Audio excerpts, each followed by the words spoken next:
जय माता दी। जय श्री हरि विष्णु। आप सभी को उत्पन्ना एकादशी की हार्दिक शुभकामनाएं। जैसा कि आप जानते हैं कि 30 नवंबर 2021 को उत्पन्ना एकादशी है। चलिए जानते हैं इस एकादशी के बारे में। उत्पन्ना एकादशी प्रतिवर्ष मर्गशीर्ष मास के कृष्ण पक्ष की एकादशी या ग्यारस तिथि को मनाई जाती है। वैसे भी हिंदू धर्म में मर्गशीर्ष मास बहुत पुण्यदायी माना गया है। इस मास में खास तौर पर भगवान विष्णु, श्री कृष्ण, शिव, दत्तात्रेय भगवान की पूजा की जाती है और यह अति फलदायी मानी जाती है। उत्पन्ना एकादशी व्रत करने वालों को हजारों यज्ञों के बराबर पुण्य की प्राप्ति होती है। इस दिन सात्विक आहार लेना चाहिए तथा तामसिक भोजन से दूर रहना चाहिए। चलिए जानते हैं उत्पन्ना एकादशी के मुहूर्त के बारे में। तो पंचांग के अनुसार एकादशी तिथि 30 नवंबर को सुबह 4:13 से शुरू होकर 1 दिसंबर 2021 को 2:13 तक रहेगी। अतः उत्पन्ना एकादशी का व्रत पूजन मंगलवार 30 नवंबर 2021 को होगा और व्रत का पारायण 1 दिसंबर को प्रातःकाल 7:34 के बाद किया जाएगा। उत्पन्ना एकादशी पूजन विधि। इस एकादशी की पूजन विधि भी अन्य एकादशी पूजन विधि के सामान्य ही हैं। चलिए फिर भी हम एक बार फिर से इन्हें जान लेते हैं। सुबह जल्दी उठकर स्नान आदि से निवृत्त हो जाएं। घर के मंदिर में दीप प्रज्वलित करें। भगवान श्री विष्णु का गंगा जल से अभिषेक करें। भगवान श्री विष्णु को पुष्प और तुलसी दल अर्पित करें। इस दिन व्रत अवश्य रखें। जो व्यक्ति व्रत रखने में असमर्थ हैं वो एक समय भोजन भी कर सकते हैं। भगवान की पूजा अर्चना करें। व्रत का संकल्प करें। भगवान को सात्विक चीजों का भोग लगाएं। भोग लगाते समय तुलसी को भोग में जरूर से शामिल करें, क्योंकि बिना तुलसी के श्री विष्णु का भोग पूर्ण नहीं माना जाता। इस दिन विष्णु मंत्रों का अधिक से अधिक जाप करना चाहिए। रात्रि में जागरण करके भी आपको श्री विष्णु के भजन कीर्तन करने चाहिए। इस दिन भगवान विष्णु के साथ माता लक्ष्मी का पूजन भी करना चाहिए। चलिए अब हम जानते हैं उत्पन्ना एकादशी की व्रत कथा, क्योंकि व्रत कथा का पढ़ना और सुनना भी बहुत ही महत्वपूर्ण है व्रत की तरह। तो चलिए जयकारा लगाते हुए व्रत का आरंभ करते हैं। जय श्री हरि विष्णु। इस संबंध में पौराणिक कथा के अनुसार सतयुग में मूर नाम का दैत्य उत्पन्न हुआ। वह बड़ा बलवान और भयानक था। उस प्रचंड दैत्य ने इंद्र, आदित्य, वसु, वायु, अग्नि आदि सभी देवताओं को पराजित करके भगा दिया। तब इंद्र सहित सभी देवताओं ने भयभीत होकर भगवान शिव से सारा वृत्तांत कहा और बोले, हे कैलाशपति, मूर दैत्य से भयभीत होकर हम सब देवता मृत्यु लोक में फिर रहे हैं। तब भगवान शिव ने कहा, हे देवताओं, तीनों लोक के स्वामी, भक्तों के दुखों का नाश करने वाले भगवान विष्णु की शरण में जाओ। वे ही तुम्हारे दुखों को दूर कर सकते हैं। शिव के ऐसे वचन सुनकर सभी देवता क्षीर सागर में पहुंचे। वहां भगवान को शयन करते देख हाथ जोड़कर उनकी स्तुति करने लगे कि हे देवताओं द्वारा प्रस्तुत करने योग्य प्रभु, आपको बारंबार नमस्कार है।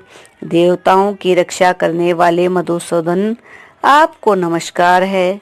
आप हमारी रक्षा करें। दैत्यों से भयभीत होकर हम सब आपकी शरण में आए हैं। इस प्रकार संसार के कर्ता, माता पिता, उत्पत्ति और पालन करता और संहार करने वाले हैं। सबको शांति प्रदान करने वाले हैं। आकाश और पाताल भी आप ही हैं। सबके पितामह ब्रह्मा, सूर्य, चंद्र, अग्नि, सामग्री, होम, आहुति, मंत्र, तंत्र, जाप, यजमान, यज्ञ कर्म करता, भोगता भी आप ही हैं। आप सर्वव्यापक हैं। आपके सिवा तीनों लोकों में चर और अचर कुछ भी नहीं है।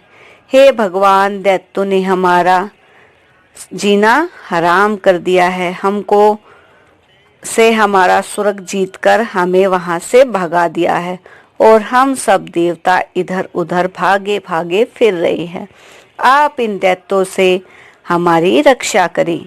इंद्र ने ऐसे वचन कहे। इंद्र के ऐसे वचन सुनकर भगवान विष्णु कहने लगे, हे इंद्र, ऐसा मायावी दैत्य कौन है जिसने सब देवताओं को जीत लिया है? उसका नाम क्या है? उसमें कितना बल है और किसके आश्रय में है तथा उसका स्थान कहाँ है? यह सब मुझे कहो। भगवान के ऐसे वचन सुनकर इंद्र बोले, भगवान, प्राचीन समय में एक नाड़ी जंग नामक राक्षस था। उसके महापराक्रमी और लोक व्याख्यात मूर नामक एक पुत्र हुआ। उसकी चंद्रवती नाम की नगरी है। उसी में सब देवताओं को स्वर्ग से निकालकर वहां अपना अधिकार जमा लिया है। उन्होंने इंद्र, अग्नि, वरुण, यम, वायु, ईश, चंद्रमा, नेत्रज्ञ आदि सब के स्थान पर अधिकार कर लिया है। सूर्य बनकर स्वयं ही प्रकाश देता है, स्वयं ही मेघ बन बैठा है और सबसे अजय है। हे असुर निंदक, उस दुष्ट को मार कर देवताओं को अजय बनाइए। यह वचन सुनकर भगवान ने कहा, हे देवताओं, मैं शीघ्र ही उसका संहार करूंगा। तुम चंद्रावती नगरी जाओ। इस प्रकार कहकर भगवान सहित सभी देवताओं ने चंद्रावती नगरी की ओर प्रस्थान किया। उस समय दैत्य मूर सेना सहित युद्ध भूमि में गरज रहा था। उसकी भयानक गर्जना सुनकर सभी देवता भय के मारे चारों दिशाओं में भागने लगे। जब समय भगवान रणभूमि में आए तो दैत्य ने उन पर भी अस्त्र शस्त्र छोड़ दिए। भगवान ने उन्हें सर्प के समान अपने बाणों से बींध डाला। बहुत से दैत्य मारे गए, केवल मूर बचा रहा। वह अविचल भाव से भगवान के साथ युद्ध करता रहा।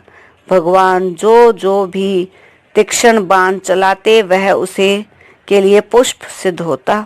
उसका शरीर भिन्न छिन्न हो गया, किंतु वह लगातार युद्ध करता रहा।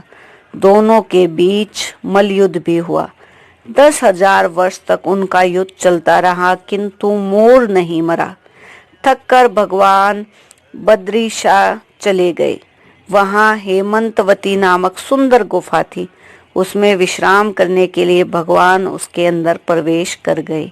यह गुफा 12 योजन लंबी थी और उसका एक ही द्वार था। भगवान विष्णु वहां योग निद्रा की गोद में सो गए। मूर भी पीछे पीछे आ गया और भगवान को सोता देखकर मारने का आदत हुआ। तभी भगवान के शरीर से उज्जवल क्रांतिमय रूप वाली देवी प्रकट हुई। देवी ने राक्षस मूर को ललाट युद्ध किया और उसे तत्काल मौत के घाट उतार दिया। श्री हरि जब योग निद्रा की गोद से उठे तो सब बातों को जानकर उस देवी से कहा कि आपका जन्म एकादशी के दिन हुआ है, अतः आप उत्पन्ना एकादशी के नाम से पूजित होंगे। आपके भक्त वही होंगे जो मेरे भक्त हैं। इस प्रकार इस एकादशी को उत्पन्ना एकादशी के नाम से जाना जाता है। जो भक्त जन एकादशी का व्रत आरंभ करना चाहते हैं वह इस एकादशी से प्रण लेकर अपने एकादशी के व्रत आरंभ कर सकते हैं। यहाँ पर एकादशी व्रत की कथा समाप्त होती है। जय श्री हरि विष्णु, जय माता दी।